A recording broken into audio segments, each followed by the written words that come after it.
Harry Potter et les méthodes de la rationalité, chapitre 17. Localiser l'hypothèse. Jeudi. Si on voulait être précis, 7h24 un jeudi matin. Harry était assis sur son lit, un manuel mollement étalé entre ses mains immobiles. Harry venait tout juste d'avoir eu l'idée d'un test expérimental vraiment brillant. Ce qui voulait dire qu'il lui faudrait attendre 1 heure de plus avant d'aller prendre le petit déjeuner, mais c'était pour ça qu'il avait des barres énergétiques. Non, cette idée devait absolument, définitivement être testée tout de suite, immédiatement, maintenant. Harry écarta les manuels, bondit hors de son lit, courut autour de celui-ci, fit jaillir le niveau caverne de sa malle, descendit les escaliers à la cavalcade et commença à déplacer ses boîtes en tous sens. Il fallait vraiment qu'il trouve le temps de défaire ses boîtes. Mais il était en plein milieu de son concours de lecture de manuel avec Hermione, et il prenait du retard, alors il n'avait pas le temps. Harry trouva le livre qu'il cherchait et courut en haut des escaliers. Les autres garçons se préparaient à aller prendre leur petit déjeuner dans la grande salle et à démarrer la journée. « Excusez-moi, vous pourriez faire quelque chose pour moi ?» dit Harry. Tout en parlant, il faisait défiler l'index du livre, trouva la page qui comportait les 10 000 premiers nombres premiers, ouvrit le livre à cette page et le fourra dans les mains d'Anthony Goldstein. Choisis 2 nombres à 3 chiffres dans la liste, ne me dis pas lesquels, multiplie-les juste et donne-moi leur produit. Oh, et pourrais-tu faire le calcul 2 fois pour vérifier? S'il te plaît, assure-toi vraiment que tu as la bonne réponse. Je ne suis pas certain de ce qui arrivera à moi ou à l'univers si tu fais une erreur de multiplication. Ce qui en disait beaucoup sur ce qu'était devenu la vie dans le dortoir en l'espace de quelques jours, c'était qu'Anthony ne prenne même pas le temps de dire « Mais qu'est-ce qui te prend tout à coup ?» ou « Ça a l'air vraiment bizarre, pourquoi est-ce que tu me demandes de faire ça ?» ou « Qu'est-ce que tu veux dire par « Je ne suis pas sûr de ce qui arrivera à l'univers ?» Anthony accepta le livre en silence et sortit un parchemin et une plume.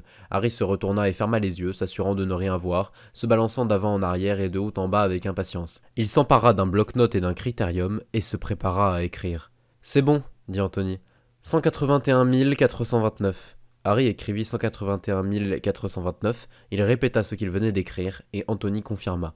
Puis Harry courut jusqu'au niveau caverne de sa malle, jeta un coup d'œil à sa montre. La montre indiquait 4h28, ce qui voulait dire 7h28, puis ferma les yeux. Environ 30 secondes plus tard, Harry entendit des bruits de pas, puis le bruit du tiroir du niveau caverne de la malle qui se refermait. Harry n'avait pas peur de suffoquer. Un charme de rafraîchissement d'air automatique faisait partie des avantages qu'il y avait à acheter une malle de très bonne qualité. La magie était vraiment formidable. Pas besoin de se soucier des factures d'électricité. Et lorsque Harry ouvrit les yeux, il vit exactement ce qu'il avait espéré voir. Un bout de papier plié posé au sol, le cadeau de son futur lui. Appelons ce bout de papier papier 2. Harry déchira un bout de papier de son bloc-notes. Appelons ce bout de papier papier 1. C'était bien sûr le même bout de papier. On pouvait même voir si on y regardait de près que les bords déchirés correspondaient. Harry passa mentalement en revue l'algorithme qu'il allait suivre.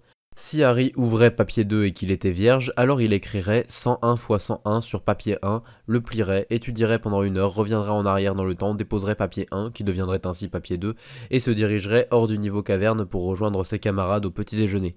Si Harry ouvrait papier 2 et qu'il y avait 2 nombres écrits dessus, Harry multiplierait ces 2 nombres entre eux. Si leur produit était égal à 181 429, Harry écrirait ces 2 nombres sur papier 1 et renverrait papier 1 en arrière dans le temps. Sinon, Harry ajouterait 2 au nombre de droite et écrirait la nouvelle paire de nombres sur papier 1, à moins que cela ne rende le nombre de droite supérieur à 997, auquel cas Harry ajouterait 2 au nombre de gauche et écrirait 101 à droite. Et si papier 2 disait 997 x 997, Harry laisserait papier 1 vide. Ce qui voulait dire que la seule boucle temporelle stable possible était celle où papier 2 contenait les 2 facteurs premiers de 181 429. Si ça fonctionnait, Harry pourrait utiliser cette technique pour obtenir n'importe quelle sorte de réponse facile à vérifier mais difficile à trouver. Il n'aurait pas seulement montré que P égale NP quand on avait un retour de temps, non, la technique était plus générale que cela. Harry pourrait l'utiliser pour trouver des combinaisons de cadenas ou n'importe quel genre de mot de passe, ou même peut-être trouver l'entrée de la chambre des secrets de Serpentard. Si Harry pouvait deviser une façon systématique de décrire tous les emplacements de Poudlard, ce serait une technique de triche impressionnante, même comparée au standard de triche de Harry. Harry prit papier 2 dans ses mains tremblantes et le déplia. Papier 2 disait d'une écriture légèrement irrégulière « Ne joue pas avec le temps ». Harry écrivit « Ne joue pas avec le temps » sur papier 1 d'une écriture légèrement irrégulière, le plia avec soin et se résolut à ne plus faire d'expérience vraiment brillante sur le temps avant d'avoir au moins 15 ans. Pour autant que Harry en savait, ça avait été le résultat expérimental le plus effrayant de toute l'histoire de la science. Harry avait eu quelques difficultés à se concentrer sur la lecture de son manuel pendant l'heure suivante. Et c'est ainsi que le jeudi de Harry avait commencé. Jeudi. Si on voulait être précis, 15h32 un jeudi après-midi. Harry et tous les autres garçons de première année étaient dehors, sur un champ herbeux avec Madame Bibine, juste à côté de la réserve de ballet de Poudlard. Les filles apprendraient à voler séparément, apparemment pour une raison inconnue. Les filles ne voulaient pas apprendre à voler sur des balais en présence des garçons. Harry avait été un peu vacillant pendant la journée.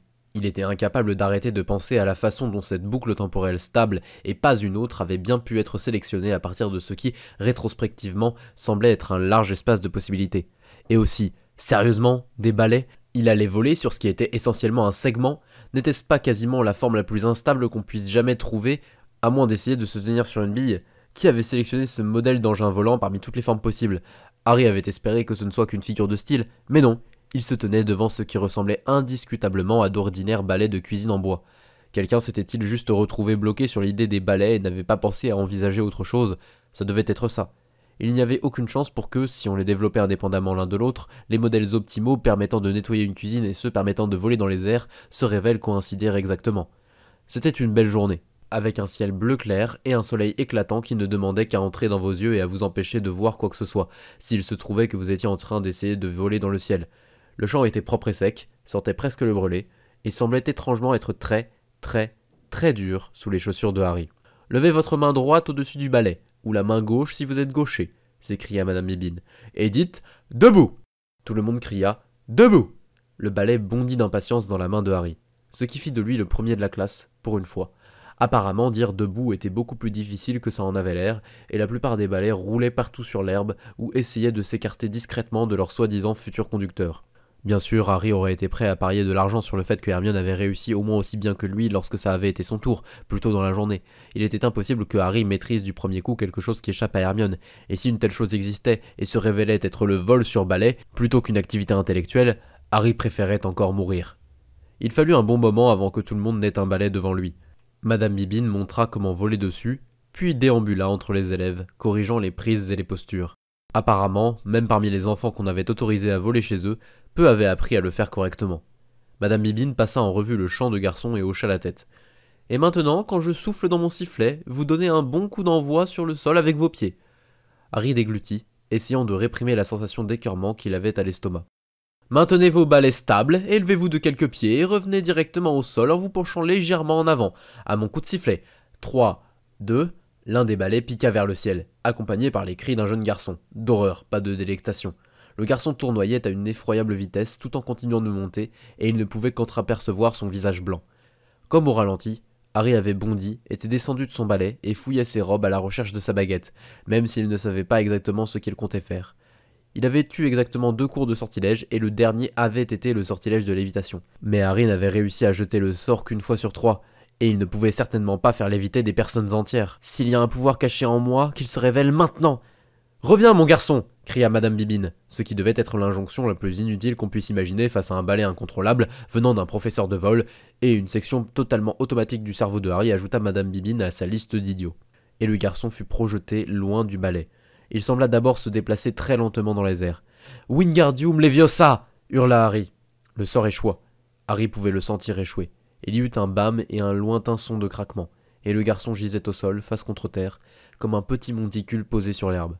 Harry rengaina sa baguette et courut à pleine vitesse. Il parvint aux côtés du garçon au même moment que Madame Bibine, et Harry fouilla dans sa bourse et essaya de se souvenir de « Oh mon Dieu, comment il s'appelait ?»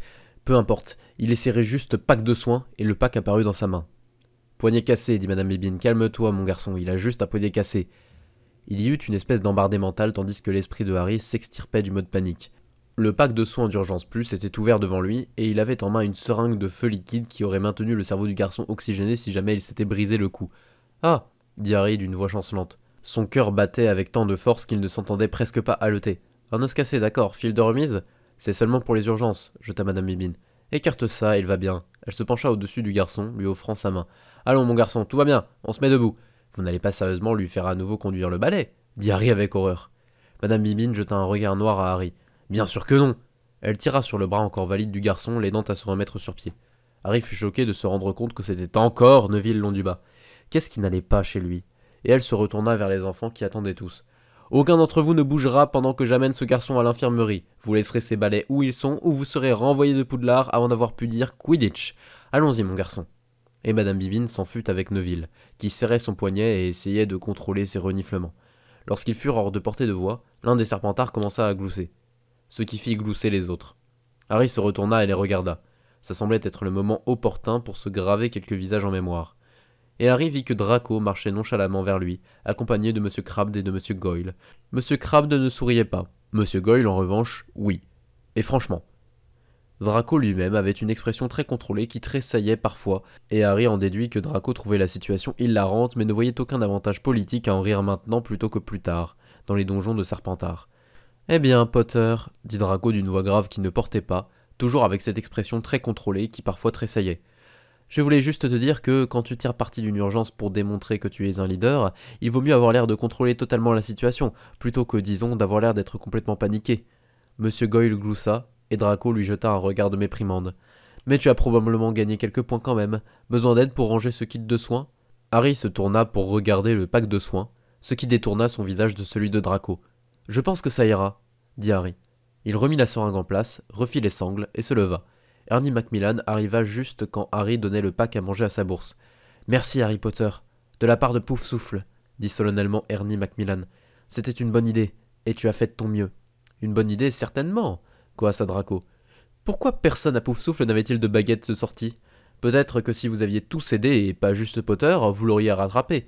Je pensais que les Poufsouffles étaient censés se serrer les coudes. » Ernie avait l'air déchiré entre la colère et la honte mortelle. « On n'y a pas pensé à temps. »« Ah !»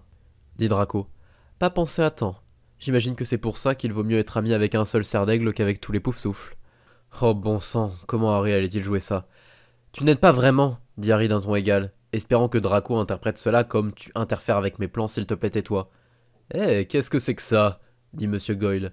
Il se pencha et ramassa quelque chose de la taille d'une grande bille, une balle de verre qui semblait être pleine d'une brume blanche tourbillonnante. Ernie cligna des yeux. « Le rappelle-tout de Neville !»« Qu'est-ce qu'un rappelle-tout » demanda Harry. « Il devient rouge si on a oublié quelque chose, » dit Ernie. « Mais il ne dit pas ce qu'on a oublié. Donne-le-moi s'il te plaît et je le rendrai à Neville plus tard. » Ernie tendit sa main. Un sourire apparut sur le visage de Monsieur Goyle et il se retourna et courut loin d'eux. Ernie se tint là, un moment surpris, puis il cria « Hé !» et courut après Monsieur Goyle. Et Monsieur Goyle attrapa un balai, grimpa dessus avec souplesse et prit les airs. La mâchoire de Harry s'affaissa. Madame Bibine n'avait-elle pas dit qu'il serait renvoyé ? « Imbécile !» siffla Draco. Il ouvrit la bouche pour crier. « Hé !» cria Ernie, « c'est à Neville ! Rapporte-le !» Les serpentards commencèrent à acclamer et à siffler. La bouche de Draco se referma aussi sec. Harry surprit l'air d'indécision qui était brusquement apparu sur son visage. « Draco, » dit Harry d'une voix basse, « si tu n'ordonnes pas à cet idiot d'atterrir, le professeur va revenir et... »« Viens le chercher, Poufsouffle !» hurla Monsieur Goyle, et des salves d'acclamations montèrent des serpentards. « Je ne peux pas, » chuchota Draco. « Tout le monde à Serpentard pensera que je suis faible, et si Monsieur Goyle est renvoyé, siffla Harry, ton père va penser que tu es un crétin. » Le visage de Draco était déformé par l'agonie. À cet instant, « Hé, le serpent sale !» cria Ernie. « On vous a jamais dit que les Poufsouffles se serraient les coudes ? Baguette, Poufsouffle !»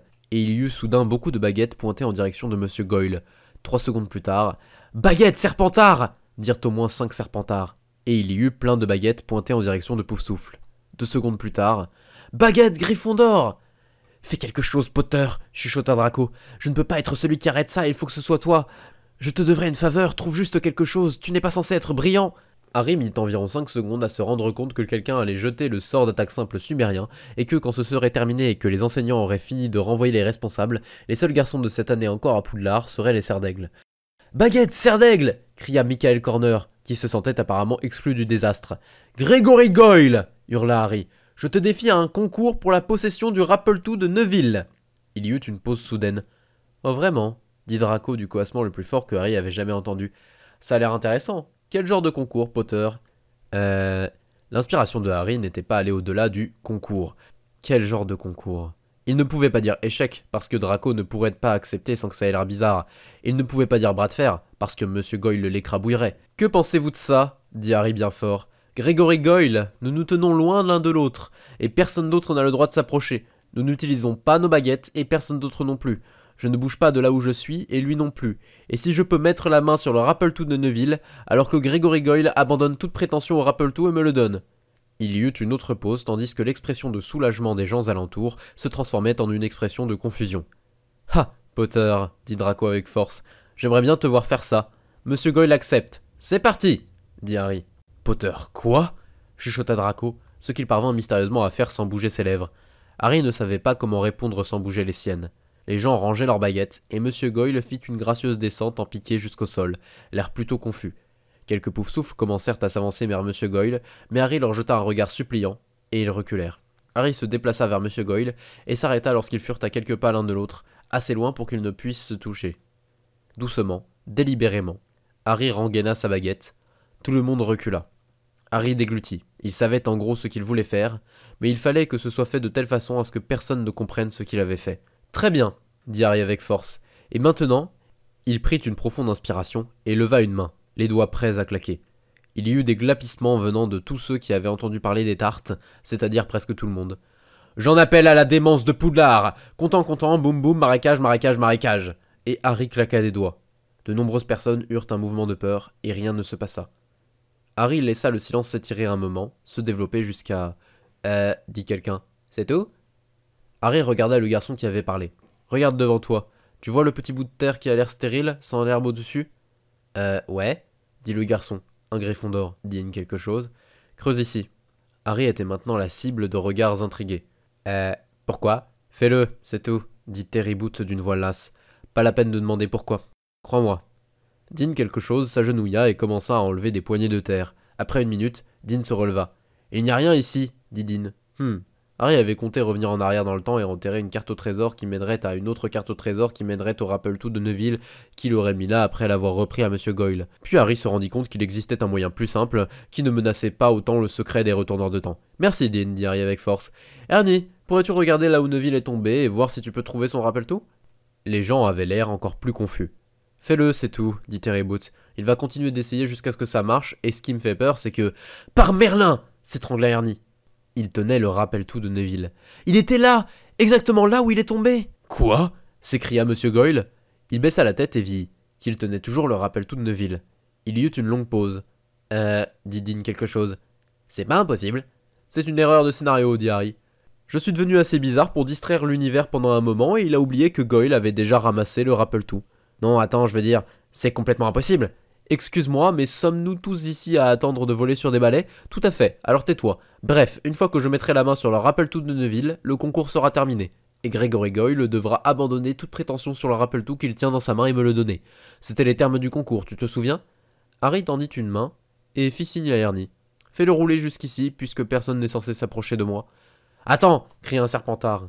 Blaise Zabini. Harry n'allait certainement pas oublier ce nom. Comment savons-nous que c'est le Rappel-Tout de Neville ? Tu pourrais avoir fait tomber un autre Rappel-Tout ici. Le Serpentard est fort chez celui-ci, dit Harry en souriant. Mais tu as ma parole que celui que Ernie tient dans sa main est à Neville. Aucun commentaire en ce qui concerne celui de Gregory Goyle. Zabini se tourna vers Draco. Malfoy, tu vas pas le laisser t'en tirer avec ce... Tais-toi, toi, gronda Monsieur Crabbe qui se tenait derrière Draco. Monsieur Malfoy n'a pas besoin que tu lui dises ce qu'il doit faire. Bon laquais. Mon pari était avec Draco, de la noble et ancienne maison Malfoy, dit Harry. Pas avec toi, Zabini. J'ai fait ce que Monsieur Malfoy a dit qu'il aimerait me voir faire, et pour le jugement de ce pari, je m'en remettrai à lui. Harry inclina sa tête vers Draco et releva légèrement ses sourcils. Ça devrait permettre à Draco de sauver la face. Il y eut une pause. Tu promets que c'est vraiment le Rappel-Tout de Neville ? dit Draco. Oui, dit Harry. C'est celui qui reviendra à Neville, et c'était le sien au départ. Et celui que tient Gregory Goyle entrera en ma possession. Draco hocha la tête, l'air décidé. Alors je ne remettrai pas en question la parole de la noble maison de Potter, peu importe que tout cela ait été très étrange, et la noble et ancienne maison Malfoy tient aussi sa parole. Monsieur Goyle, donnez cela à Monsieur Potter. Dit Zabini, il n'a pas encore gagné, il n'a pas mis la main sur... Attrape, Harry, dit Ernie, et il jeta le Rappel-Tout. Harry attrapa le Rappel-Tout au vol avec facilité. Il avait toujours eu de bons réflexes pour ça. Voilà, dit Harry, j'ai gagné. Harry laissa sa phrase en suspens. Toutes les conversations s'arrêtèrent. Le Rappel-Tout rougeoyait avec force dans sa main, flamboyant comme un soleil miniature qui faisait danser les ombres sur le sol illuminé. Jeudi.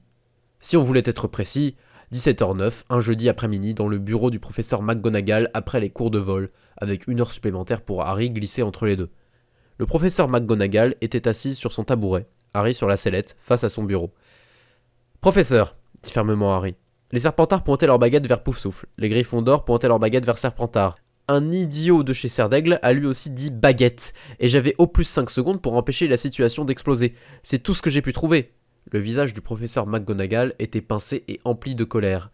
Vous n'utiliserez pas le retourneur de temps à de telles fins, monsieur Potter. Le concept de secret n'est-il pas quelque chose que vous comprenez? Ils ne savent pas comment j'ai fait, ils pensent que je peux faire des choses vraiment bizarres en claquant des doigts. J'ai fait d'autres choses bizarres qui ne peuvent pas être faites avec les retourneurs de temps, et j'en ferai encore d'autres, et ce cas précis ne sera qu'un de plus parmi les autres. Je devais le faire, professeur. Vous ne deviez pas le faire, dit le professeur McGonagall d'un ton cinglant. Tout ce que vous aviez à faire était de faire redescendre ce Serpentard anonyme au sol, et de faire rengainer les baguettes. Vous pourriez l'avoir défié à une partie de bataille explosive, mais non, vous deviez utiliser le retourneur de temps de façon inutile et flagrante. C'est tout ce que j'ai pu trouver, je sais même pas ce qu'est la bataille explosive, il n'aurait pas accepté une partie d'échecs, et si j'avais choisi le bras de fer, j'aurais perdu. Alors vous auriez dû choisir le bras de fer. Harry cligna des yeux. Mais alors j'aurais perdu. Harry s'interrompit. Le professeur McGonagall avait l'air très en colère. Je suis désolé, professeur McGonagall, dit Harry d'une toute petite voix. Je n'y avais honnêtement pas pensé, et vous avez raison, j'aurais dû, ça aurait été brillant de ma part, mais je n'y avais pas pensé. Du tout. Harry laissa sa phrase en suspens. Il devenait soudain clair qu'il avait eu beaucoup d'autres options. Il aurait pu demander à Draco de suggérer quelque chose, il aurait pu demander à la foule, son utilisation du retourneur de temps avait été inutile et flagrante. Il y avait eu un espace de possibilités immense, pourquoi avait-il choisi celle-là? Parce qu'il avait vu un moyen de gagner la possession d'une babiole sans importance que les professeurs auraient de toute façon reprise à Monsieur Goyle. Intention de gagner. C'est ça qu'il avait eu. Je suis désolé, dit à nouveau Harry, pour mon orgueil et ma stupidité. Le professeur McGonagall se passa une main sur le front. Une partie de sa colère sembla se dissiper, mais sa voix resta très dure. Une autre démonstration de ce genre, monsieur Potter, et vous me rendrez le retourneur de temps. Ai-je bien été clair? Oui, dit Harry, je comprends et je suis désolé. Alors, monsieur Potter, vous serez autorisé à conserver le retourneur de temps pour le moment, et étant donné la taille de la débâcle que vous avez en effet prévenue, je ne déduirai pas de points à Serre d'Aigle. Et puis vous ne pourriez pas expliquer pourquoi vous avez déduit des points, mais Harry n'était pas assez stupide pour dire ça à voix haute. Plus important, pourquoi le Rappel-Tout s'est-il déclenché comme ça? Cela veut-il dire que j'ai été victime d'un sortilège d'amnésie? Je suis moi aussi perplexe, dit lentement le professeur McGonagall. Si c'était aussi simple, je pense que les tribunaux utiliseraient les Rappel-Tout, et ce n'est pas le cas. J'étudierai la question, monsieur Potter. Elle soupira. Vous pouvez y aller, maintenant. Harry commença à se lever de sa chaise, puis s'arrêta. Pardon, il y a quelque chose que je voulais vous dire. On put à peine remarquer le tressaillement. De quoi s'agit-il, monsieur Potter? C'est à propos du professeur Quirrell. Je suis certaine, monsieur Potter, que ce n'est rien de très important. Le professeur McGonagall prononça ces mots très rapidement. Vous avez certainement entendu le directeur dire aux étudiants de ne pas nous importuner avec des complaintes sans importantes au sujet du professeur de défense. Harry a été plutôt déconcerté. Mais ça pourrait être important. Hier, j'ai eu une sensation funeste quand... Monsieur Potter, j'ai moi aussi une sensation funeste et ma sensation funeste dit que vous ne devriez pas finir cette phrase. La bouche de Harry s'ouvrit grande. Le professeur McGonagall avait réussi. Harry était sans voix. Monsieur Potter, dit le professeur McGonagall, si vous avez découvert quoi que ce soit d'intéressant au sujet du professeur Quirrell, n'hésitez pas à ne pas le partager avec moi ni avec qui que ce soit. Maintenant, je pense que vous avez pris assez de mon temps précieux. Ça ne vous ressemble pas, éclata Harry. Je suis désolé, mais ça semble juste incroyablement irresponsable. De ce que j'ai entendu, il y a une sorte de malédiction sur le poste de défense, et vous savez déjà que quelque chose va mal tourner. Je pensais que vous seriez tous en alerte. Mal tourné, monsieur Potter? J'espère bien que non. Le visage du professeur McGonagall était particulièrement inexpressif.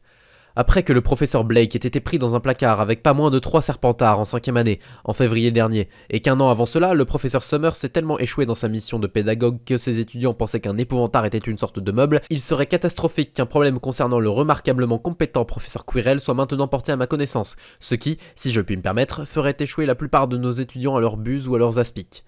Je vois, dit lentement Harry, absorbant le tout. Donc en d'autres mots, quoi qu'il se passe avec le professeur Quirrell, vous souhaitez désespérément ne pas l'apprendre avant la fin de l'année scolaire. Et puisque nous sommes pour l'instant en septembre, en ce qui vous concerne, il pourrait parfaitement assassiner le Premier ministre en direct à la télévision et se tirer d'affaire. Le professeur McGonagall le regarda sans ciller. Je suis certaine qu'on ne pourrait jamais m'entendre confirmer une telle affirmation, monsieur Potter. À Poudlard, nous essayons d'être proactifs en ce qui concerne tout ce qui met en danger la réussite scolaire de nos élèves. Comme des serres d'aigle de première année qui ne savent pas se la fermer. Je crois vous avoir très bien compris, professeur McGonagall. Oh, j'en doute, monsieur Potter, j'en doute grandement. Le professeur McGonagall se pencha en avant, son visage à nouveau contracté. Puisque vous et moi avons discuté de sujets bien plus sensibles que celui-ci, je vous parlerai franchement. Vous et vous seul avez fait état de cette mystérieuse sensation funeste. Vous et vous seul êtes un aimant à chaos tel que je n'en ai jamais vu. Après notre petite excursion au chemin de traverse, puis le chapeau magique, puis le petit épisode d'aujourd'hui, je puis prédire que je suis condamné à m'asseoir dans le bureau du directeur et à entendre une histoire hilarante au sujet du professeur Quirrell dans laquelle vous et vous seul tiendrez un premier rôle. Après quoi, je n'aurai d'autre choix que de le licencier. J'y suis déjà résigné, monsieur Potter. Et si ce triste événement a lieu avant l'Ide de mai, je vous attacherai au portail de Poudlard avec vos propres intestins et je verserai des abeilles de feu dans votre nez. Maintenant, m'avez-vous très bien compris? Harry hocha la tête, ses yeux grands ouverts, puis une seconde plus tard, et j'ai le droit à quoi si j'arrive à faire que ça ait lieu le dernier jour de l'année scolaire? Sortez de mon bureau. Jeudi.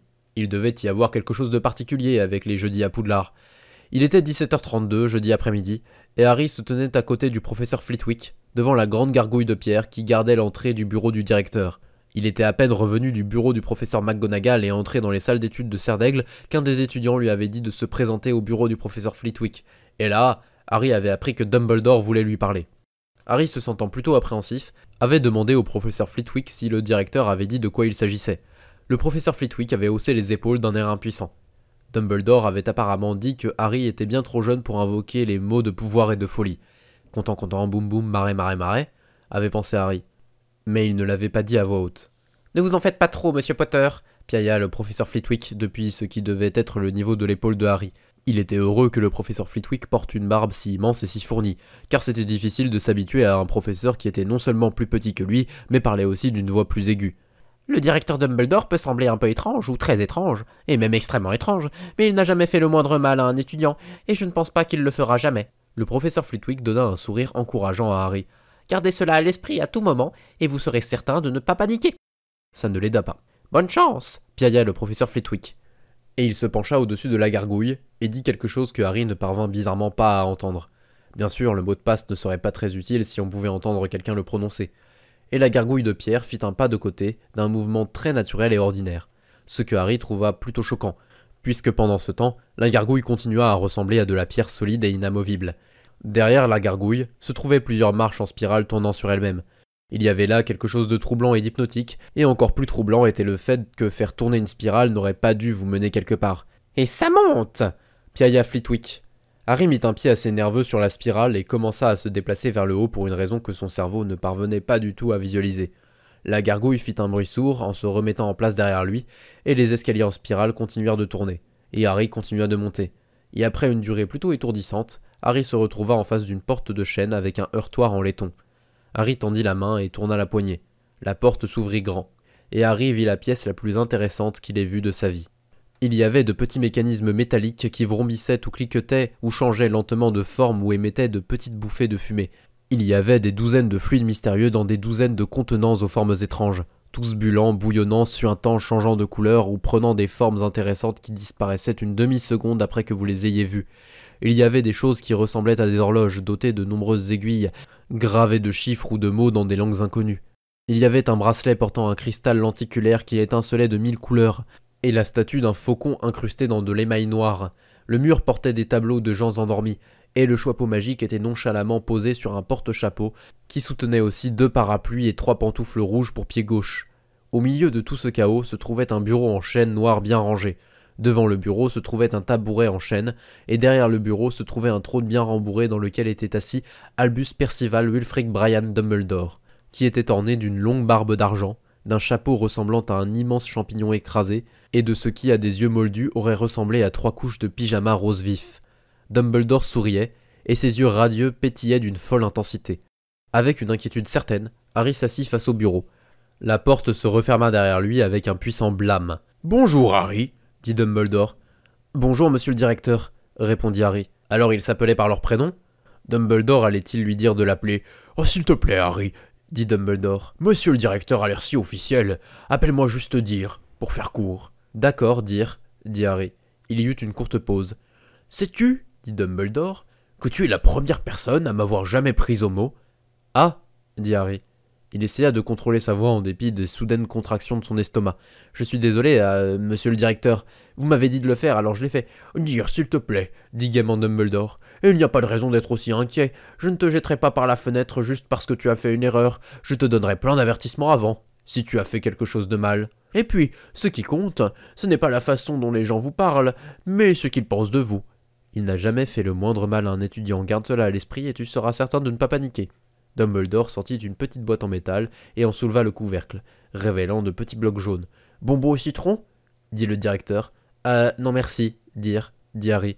Pouvait-on considérer que glisser du LSD à un étudiant, c'était leur faire du mal, ou cela rentrait-il dans la catégorie jeu inoffensif? Vous avez dit quelque chose à mon propos au sujet que j'étais trop jeune pour invoquer les mots de pouvoirs et de folie? J'ai dit que vous l'étiez sûrement, dit Dumbledore. Heureusement, les mots de pouvoir et de folie ont été perdus il y a 7 siècles et personne n'a la moindre idée de ce qu'ils sont. C'était juste une petite remarque. Ah, dit Harry.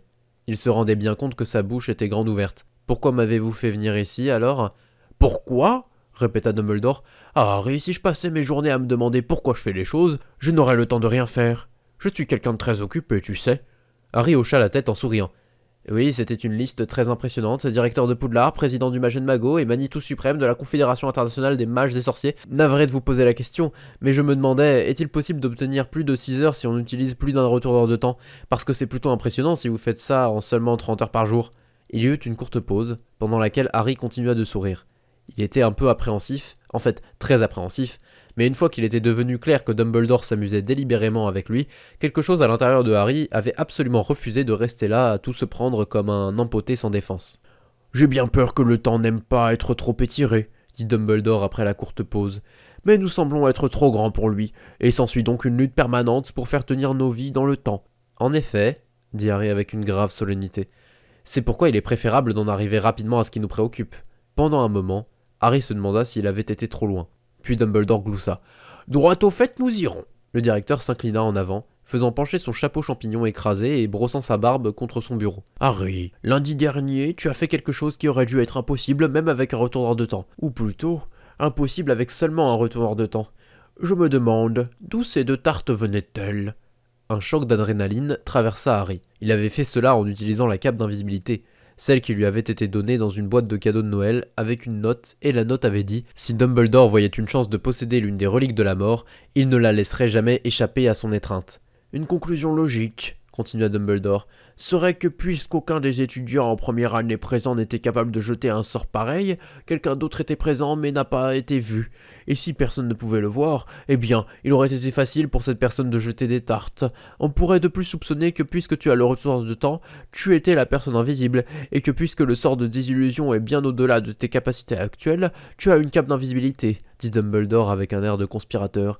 Suis-je sur la bonne voie jusqu'ici, Harry ? Harry se figea. Il avait l'impression qu'un pur mensonge ne serait pas très malin, et ne l'aiderait peut-être même pas du tout, et il ne trouvait rien d'autre à dire. Dumbledore agita une main amicale. « Ne t'en fais pas, Harry, tu n'as rien fait de mal. Les capes d'invisibilité ne sont pas interdites. J'imagine qu'elles sont assez rares pour que personne n'ait pris le temps de les ajouter à la liste. Mais à vrai dire, je songeais à toute autre chose. »« Oh » dit Harry de la voix la plus normale qu'il put. Les yeux de Dumbledore brillèrent d'enthousiasme. « Tu vois, Harry, après avoir vécu quelques aventures, on commence à attraper le coup, et on commence à voir le motif, à entendre le rythme du monde. On commence à entretenir des soupçons avant le moment de la révélation. Tu es le survivant, et une cape d'invisibilité est parvenue jusqu'à entre tes mains seulement 4 jours après que tu aies découvert notre Angleterre magique. De telles capes ne sont pas à vendre au chemin de traverse, mais il y en a une qui pourrait trouver son chemin jusqu'à celui destiné à la porter, et je ne peux donc m'empêcher de me demander si, par un étrange hasard, tu n'aurais pas trouvé, non pas juste une cape d'invisibilité, mais la cape d'invisibilité, l'une des 3 reliques de la mort réputées cacher son porteur du regard de la mort elle-même. Le regard de Dumbledore était brillant et avide. Pourrais-je la voir, Harry ? Harry déglutit. Il y avait maintenant un raz-de-marée d'adrénaline dans son corps, et c'était totalement inutile. C'était le sorcier le plus puissant du monde, il n'atteindrait même pas la porte, et il n'y avait nulle part à Poudlard où il pourrait se cacher. Et il était sur le point de perdre la cape qui avait été passée de Potter en Potter pendant Merlin savait combien de générations. Lentement, Dumbledore se radossa à sa chaise. La lueur vive avait quitté ses yeux, et il avait l'air perplexe, et un peu triste. « Harry, dit Dumbledore, si tu ne veux pas, tu peux juste dire non. »« Je peux ?» dit Harry d'une voix rauque. « Oui, Harry, dit Dumbledore. » Sa voix était triste à présent, et inquiète. « Il semblerait que tu aies peur de moi, Harry. Puis-je te demander ce que j'ai fait pour mériter ta méfiance ?» Harry déglutit. « Y a-t-il un moyen par lequel vous pouvez jurer par un serment magique que vous vous engagez à ne pas prendre ma cape ?» Dumbledore secoua lentement la tête. Les vœux inviolables ne doivent pas être utilisés à la légère. Et puis Harry, si tu ne connais pas encore le sort, tu n'auras que ma parole pour savoir qu'il m'engage. Et tu te rends sûrement compte que je n'ai pas besoin de ta permission pour voir la cape. Je suis assez puissant pour la faire apparaître moi-même, bourse en peau de moque ou non. Le visage de Dumbledore était sérieux. Mais je ne le ferai pas. La cape est tienne, Harry. Je ne te la prendrai pas. Pas même pour y jeter un coup d'œil, à moins que tu ne décides de me la montrer. C'est une promesse et un serment. Et si je devais t'interdire de l'utiliser dans l'enceinte de l'école, je te demanderais d'aller dans ton coffre-fort à Gringotts et de l'y déposer. Ah, dit Harry. Il avala sa salive bruyamment, essayant de calmer le flot d'adrénaline et de penser de façon raisonnable. Il décrocha la bourse en peau de moque de sa ceinture. Si vous n'avez vraiment pas besoin de ma permission, alors vous l'avez. Harry tendit la bourse à Dumbledore et mordit sa lèvre avec force, s'envoyant ce signal au cas où il serait plus tard soumis à un sortilège d'amnésie.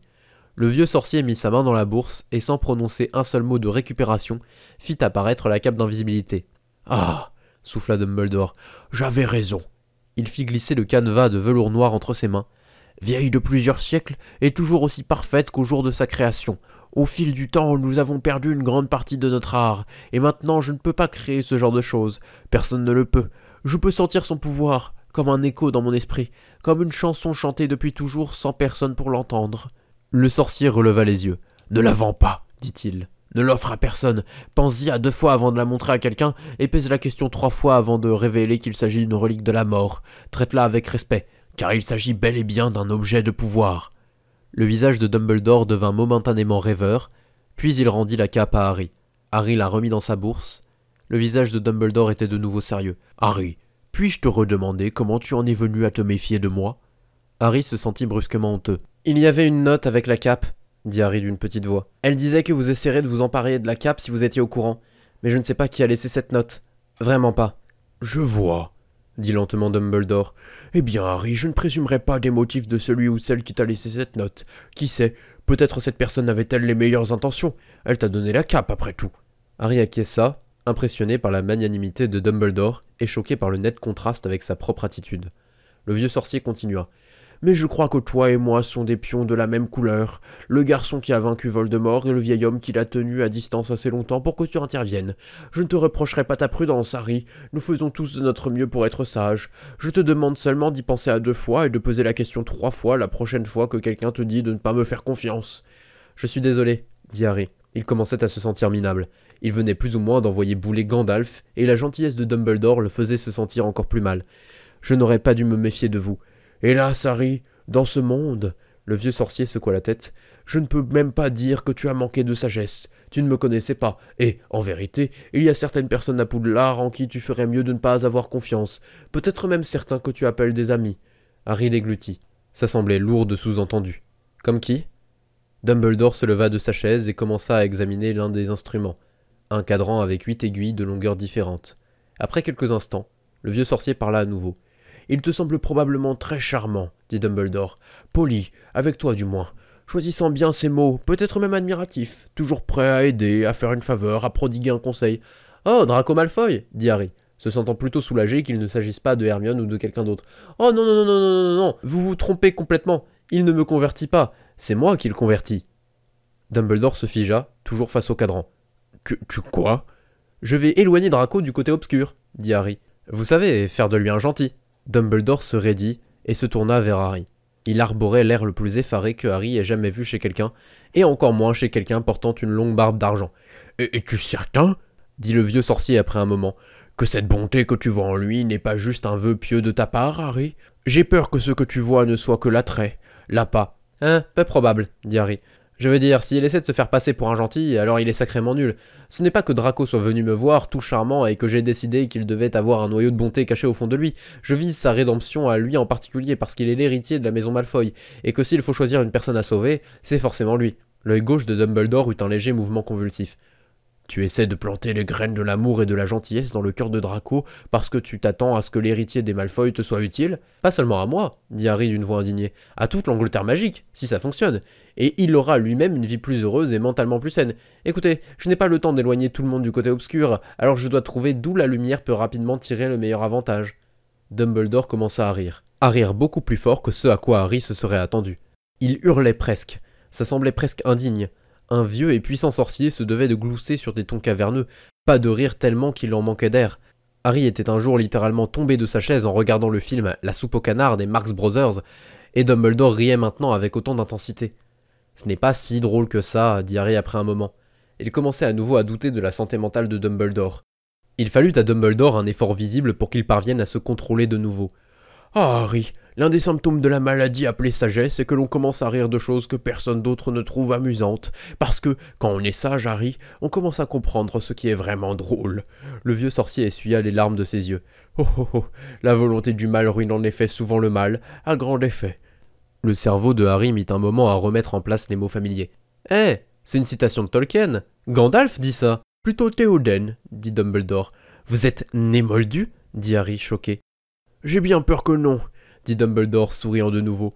Je suis né 70 ans avant que ce livre ne soit publié, cher enfant, mais il semble que mes étudiants nés moldus ne pensent souvent de façon similaire. J'ai accumulé pas moins de 20 copies du Seigneur des Anneaux et 3 collections complètes des œuvres de Tolkien, et je chéris chacun d'entre eux.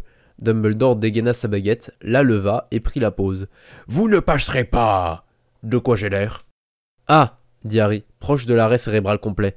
Je pense qu'il vous manque un balrog. Et les pyjamas roses et le chapeau champignon écrasé n'aidaient pas le moins du monde. Je vois. Dumbledore soupira et rengaina sombrement sa baguette dans sa ceinture.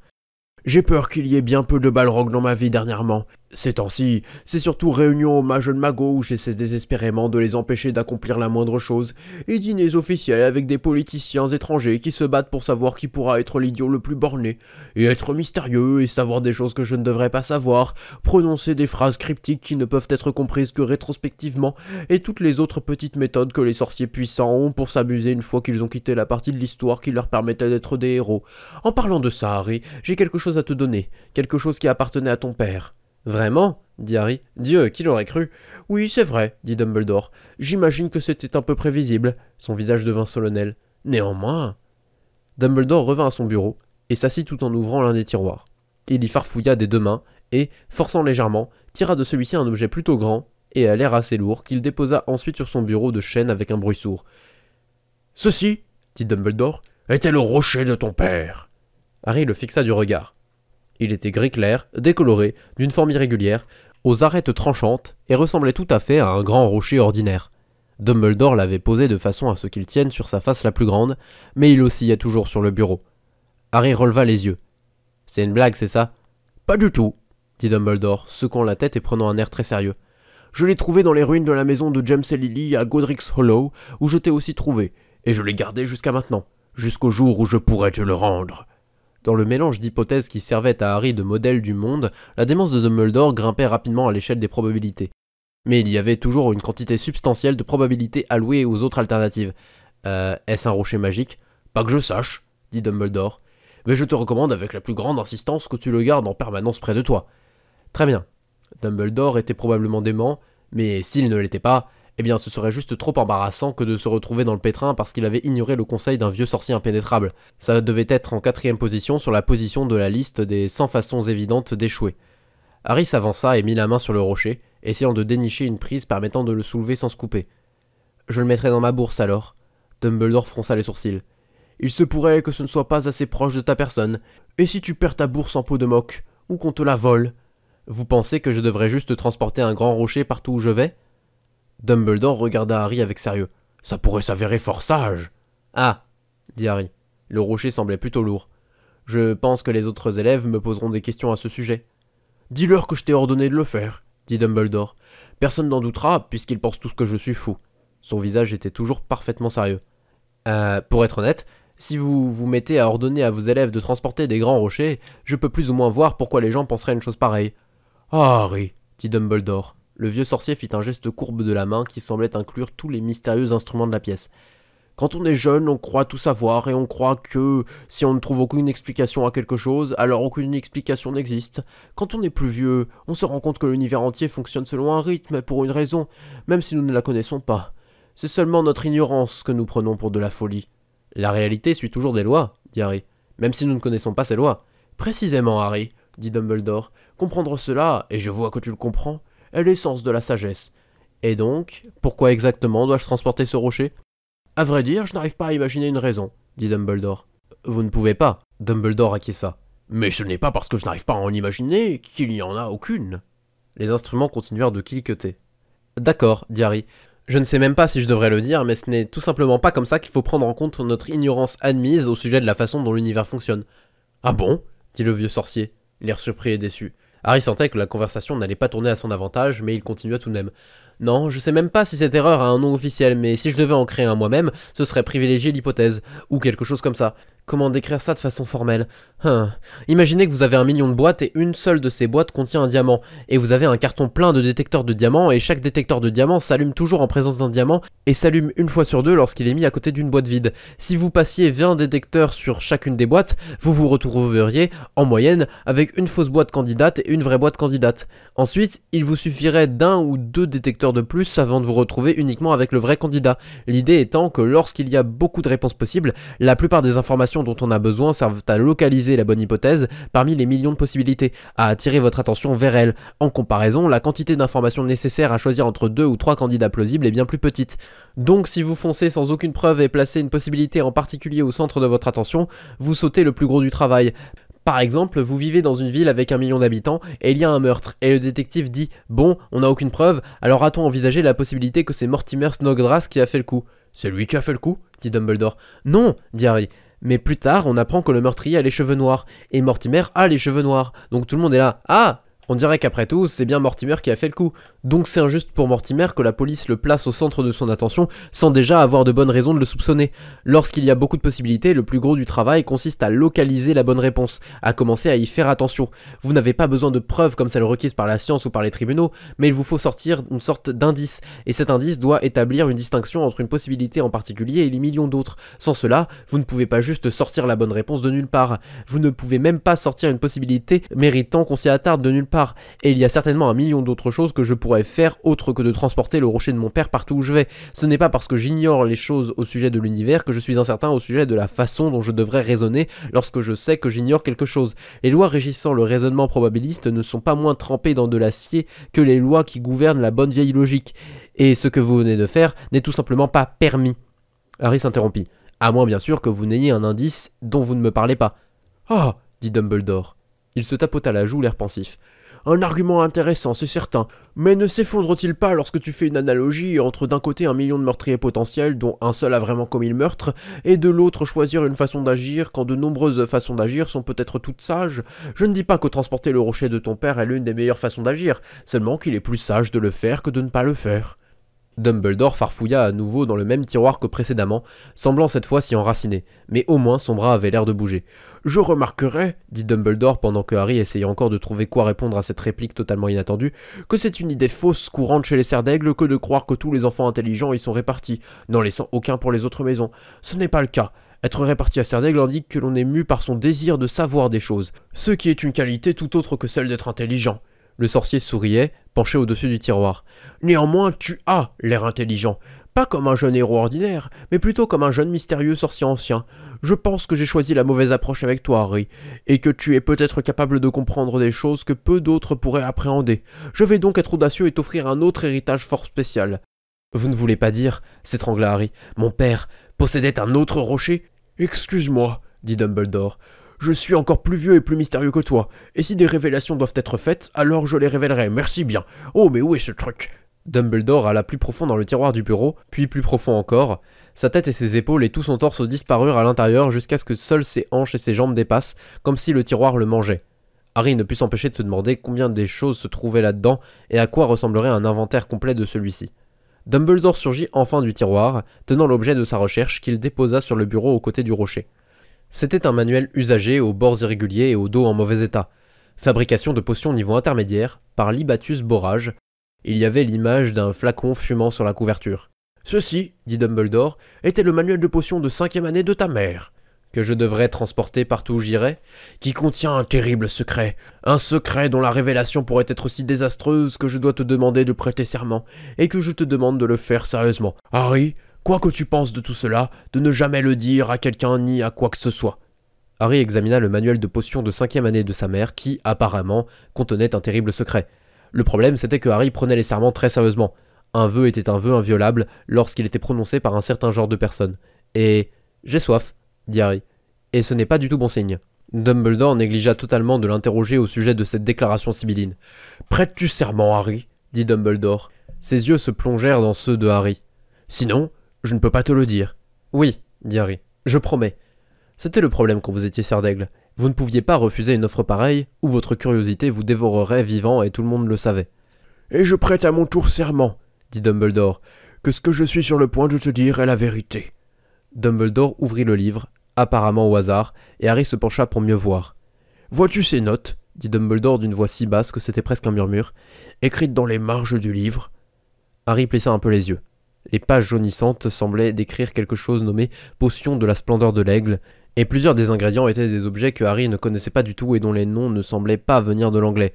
Dans la marge se trouvait une annotation gribouillée qui disait « Je me demande ce qui se passerait si tu utilisais du sang de Testral à la place des myrtilles. » Et immédiatement en dessous se trouvait une réponse d'une écriture différente. « Tu serais malade pendant des semaines et tu mourrais peut-être. »« Je les vois, » dit Harry. « Et alors ?» Dumbledore indiqua le second gribouillage. « Cette écriture, dit-il toujours à voix basse, est celle de ta mère. Et cette écriture, déplaçant son doigt pour indiquer le premier gribouillage, est la mienne. Je me rendais invisible et me glissais dans sa chambre pendant qu'elle dormait. Lily pensait qu'un de ses amis les écrivait, et ils avaient des disputes des plus phénoménales. » C'est à ce moment exact que Harry se rendit compte que le directeur de Poudlard était bel et bien dingue. Dumbledore le regardait avec sérieux. « Comprends-tu les implications de ce que je viens de te dire, Harry ?» dit Harry. Sa voix avait l'air d'être bloquée. « Désolé, pas vraiment. »« Ah, eh bien, dit Dumbledore, et il soupira. « J'imagine que ton intelligence a des limites après tout. Il semblerait que mon enthousiasme ait été grandement prématuré. Pourrions-nous tous deux prétendre que je n'ai rien dit d'incriminant ?» Harry se leva de sa chaise, un sourire figé sur son visage. « Bien sûr, dit Harry. Vous savez, il se fait assez tard, j'ai un peu faim, alors je devrais vraiment aller dîner. » Et il fonça droit vers la porte. La poignée semblait être en panne. « Tu m'as blessé, Harry, » dit la voix de Dumbledore sur un ton doux venant de juste derrière Harry. « Ne te rends-tu pas au moins compte que ce que je t'ai dit est un signe de confiance ?» Harry se retourna lentement. Devant lui se trouvait un sorcier très puissant et très dément, à la longue barbe d'argent et au chapeau comme un champignon écrasé, et portant ce qui, pour un moldu, aurait ressemblé à 3 couches de pyjama rose vif. Derrière lui se trouvait une porte qui ne semblait pas fonctionner pour l'instant. Dumbledore avait l'air plutôt triste et usé, comme s'il avait eu envie de s'appuyer sur le bâton de sorcier qu'il ne possédait pas. « Franchement, dit Dumbledore, vous essayez une nouvelle technique au lieu de suivre la même méthode que vous avez toujours suivie pendant 110 ans, et les gens commencent à partir en courant. » Le vieux sorcier secoua la tête avec chagrin. « J'attendais mieux de toi, Harry Potter. J'ai entendu dire que tes propres amis te croient fou. Je sais qu'ils ont tort. Ne croiras-tu pas la même chose à mon sujet ?»« Ouvrez la porte, s'il vous plaît, dit Harry, sa voix tremblante. « Si vous voulez que je vous fasse à nouveau confiance un jour, ouvrez la porte. » Il y eut le son d'une porte s'ouvrant derrière lui. « Il y a d'autres choses que je comptais te dire, dit Dumbledore.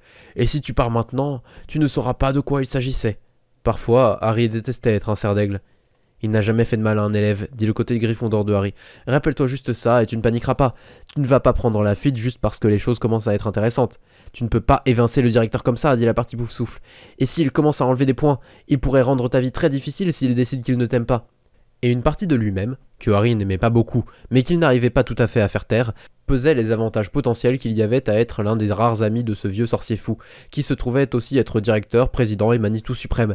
Et malheureusement, son serpentard intérieur semblait attirer les gens vers le côté obscur bien mieux que ne le faisait Draco, puisqu'il disait des choses telles que « pauvre vieux, il a l'air d'avoir besoin de quelqu'un à qui parler, on ne dirait pas, et tu ne voudrais pas qu'un homme si puissant se retrouve à accorder sa confiance à quelqu'un de moins vertueux que toi, si ? Et je me demande quelle sorte de secret incroyable Dumbledore pourrait te révéler si vous, tu sais, si vous deveniez amis, et je parie qu'il y a une collection de livres vraiment intéressante. Vous êtes tous dingues, dit Harry à l'intention de cet assemblage. Mais il avait été mis en minorité par chaque partie de lui-même. Harry se retourna, fit un pas vers la porte, tendit la main et la referma délibérément. C'était un sacrifice gratuit vu qu'il comptait de toute façon rester, et Dumbledore pouvait de toute façon contrôler ses mouvements, mais peut-être que ce geste l'impressionnerait. Lorsque Harry se retourna encore, il vit que le puissant sorcier fou souriait de nouveau, et avait l'air amical. C'était positif, peut-être. « Ne le refaites pas, s'il vous plaît, dit Harry. Je n'aime pas être piégé. »« Je suis navré d'avoir fait ça, Harry, dit Dumbledore d'un ton qui ressemblait à des excuses sincères. Mais il aurait été épouvantablement mal avisé de partir sans le rocher de ton père. »« Bien sûr, dit Harry. Ce n'était pas raisonnable de ma part de m'attendre à ce que la porte s'ouvre avant que j'aie mis les objets de quête dans mon inventaire. » Dumbledore sourit et hocha la tête. Harry marcha jusqu'au bureau, fit coulisser la bourse en peau de moque jusqu'à l'avant de sa ceinture, et au prix de quelques efforts, parvint à lever le rocher avec ses bras d'enfant de 11 ans et à le donner à manger à la bourse. et pouvait maintenant sentir le poids diminuer lentement alors que l'ouverture élargissante mangeait le rocher, et le rot qui s'ensuivit était plutôt bruyant et distinctement rouspéteur. Le manuel de potions de 5e année de sa mère, qui renfermait un secret à vrai dire assez terrible, suivit peu après. Puis le serpentard intérieur de Harry fit une suggestion sournoise visant à s'attirer les bonnes grâces du directeur, avec un baratin parfait destiné à obtenir le soutien du côté serre d'aigle. « Alors, dit Harry, puisque je suis ici, j'imagine que vous ne voudriez pas me faire une petite visite de votre bureau. Je serais assez curieux de savoir ce que sont certaines de ces choses. » Et c'était son euphémisme du mois de septembre.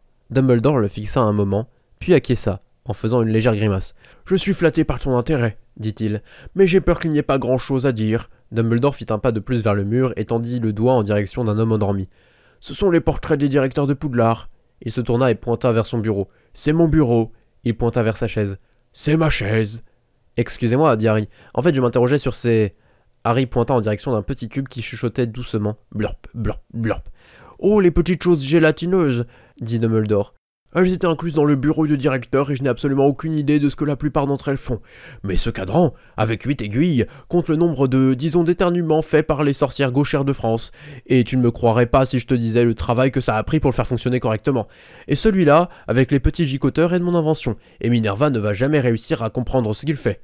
Dumbledore fit un pas vers le porte-chapeau, pendant que Harry finissait d'emmagasiner ses informations. Ici, bien sûr, nous avons le chapeau magique, je crois que vous vous êtes rencontrés. Il m'a dit qu'il ne fallait plus jamais qu'il soit mis sur ta tête, quelles que soient les circonstances.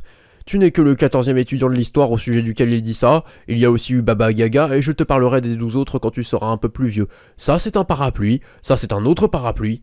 Dumbledore fit quelques pas de plus et se retourna avec un grand sourire sur le visage. Et bien sûr, la plupart des gens qui viennent dans mon bureau veulent voir Fumsec. Dumbledore se tenait à côté de l'oiseau sur la plateforme dorée. Harry s'approcha, plutôt perplexe. C'est Fumsec ? Fumsec est un phénix, dit Dumbledore. Des créatures magiques très rares et très puissantes. Ah, dit Harry. Il baissa sa tête et fixa les petits yeux en perles noires qui ne montraient pas le moindre signe d'intelligence. Ah, dit à nouveau Harry. Il était presque certain de reconnaître la forme de l'oiseau. C'était assez difficile à rater. Hein, dit quelque chose d'intelligent, rugit l'esprit de Harry à sa propre intention. Ne reste pas là à baragouiner comme un crétin. Bah, qu'est-ce que je peux bien être censé dire, répondit l'esprit de Harry. N'importe quoi. Tu veux dire n'importe quoi sauf Fumsec est un poulet? Oui, n'importe quoi sauf ça. Et donc, à quelle sorte de magie font les phénix alors? Leurs larmes ont le pouvoir de guérir, dit Dumbledore. Ce sont des créatures de feu et ils se déplacent entre les lieux aussi facilement que le feu peut s'éteindre quelque part et se rallumer ailleurs. La tension intérieure que provoque leur magie les fait vieillir leur corps très rapidement, et pourtant ils sont les plus éternels des créatures de ce monde, car lorsque leur corps les abandonne, ils s'immolent dans un jet de flamme et laissent derrière eux un nouveau-né, ou parfois un œuf. Dumbledore s'approcha et inspecta le poulet, fronçant les sourcils. L'air un peu patraque, je dirais. Lorsque la phrase percuta pleinement l'esprit de Harry, le poulet était déjà en feu. Le bec du poulet s'ouvrit, mais il n'eut pas le temps de caqueter une seule fois avant de commencer à flétrir et à se carboniser. L'incendie fut bref, intense et complètement isolé. Il n'y avait pas d'odeur de brûlé. Puis le feu mourut seulement quelques secondes après avoir commencé, laissant derrière un petit tas pathétique de cendres sur la plateforme dorée. « N'aie pas l'air si horrifié, Harry, dit Dumbledore. Fumsec n'a pas eu mal. » La main de Dumbledore plongea dans sa poche, puis la même main passa dans les cendres et fit surgir un petit œuf jaunâtre. « Regarde, voilà un œuf !» Oh waouh, incroyable. Mais nous devrions nous activer, dit Dumbledore, laissant l'œuf derrière lui entre les cendres du poulet. Il revint à son trône et s'assit. C'est presque l'heure du dîner, après tout, et nous ne voudrions pas avoir à utiliser nos retourneurs de temps. Il y eut une violente lutte de pouvoir au gouvernement de Harry. Serpentard et Poufsouffle avaient changé de camp après avoir vu le directeur de Poudlard mettre feu à un poulet.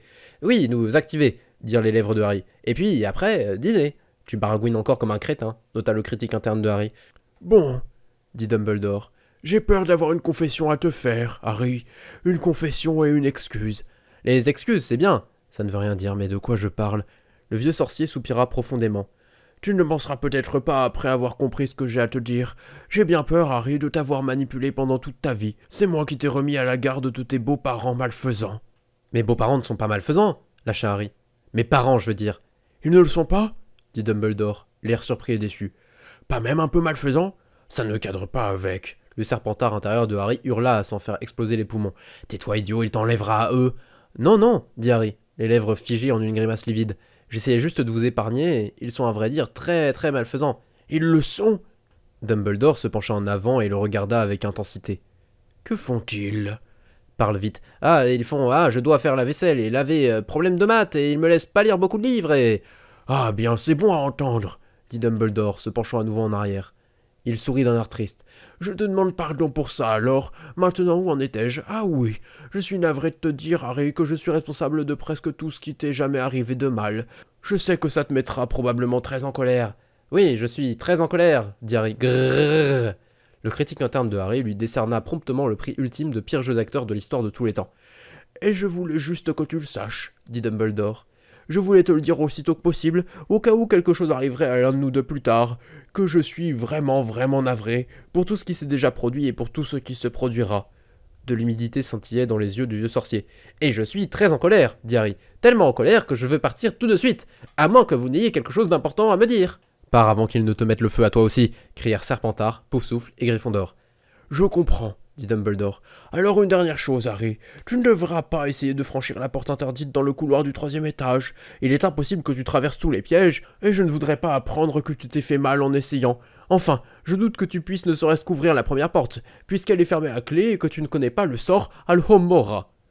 Harry fit demi-tour et se précipita vers la sortie à pleine vitesse. La poignée pivota agréablement dans sa main, et un instant après, il descendait les escaliers 4 à 4 alors même qu'il tournait, ses pieds se faisant presque des croche-pattes. Et un moment plus tard, il était en bas, et la gargouille faisait un pas sur le côté, et Harry se propulsait hors de la cage d'escalier tel un boulet de canon. Harry Potter. Il devait y avoir quelque chose de spécial chez Harry Potter. C'était jeudi pour tout le monde après tout, et ce genre de choses ne semblait arriver à personne d'autre. Il était 18h21, un jeudi après-midi, quand Harry Potter, se propulsant hors de la cage d'escalier tel un boulet de canon et accélérant au maximum, fonça droit sur Minerva McGonagall alors qu'elle prenait un tournant en chemin vers le bureau du directeur. Heureusement, aucun d'entre eux n'eut très mal. Comme on le lui avait expliqué plus tôt dans la journée, alors qu'il refusait de jamais s'approcher à nouveau d'un balai, le Quidditch avait besoin de cognards en fer solide juste pour avoir une bonne chance de blesser les joueurs, puisque les sorciers avaient tendance à être beaucoup plus résistants au choc que les moldus. Harry et le professeur McGonagall finirent tous deux au sol, et les parchemins qu'elle transportait étalés dans le couloir. Il y eut une pause épouvantable. « Harry Potter !» souffla le professeur McGonagall de là où elle était allongée, juste à côté de Harry. Sa voix devint presque un cri. « Que faisiez-vous dans le bureau du directeur ?»« Rien !» glapit Harry. « Parliez-vous du professeur de défense ?»« Non, Dumbledore m'a appelé dans son bureau et il m'a donné ce gros rocher et il m'a dit que c'était celui de mon père et que je devais le transporter partout. » Il y eut une pause épouvantable. « Je vois, » dit le professeur McGonagall, sa voix un peu plus calme.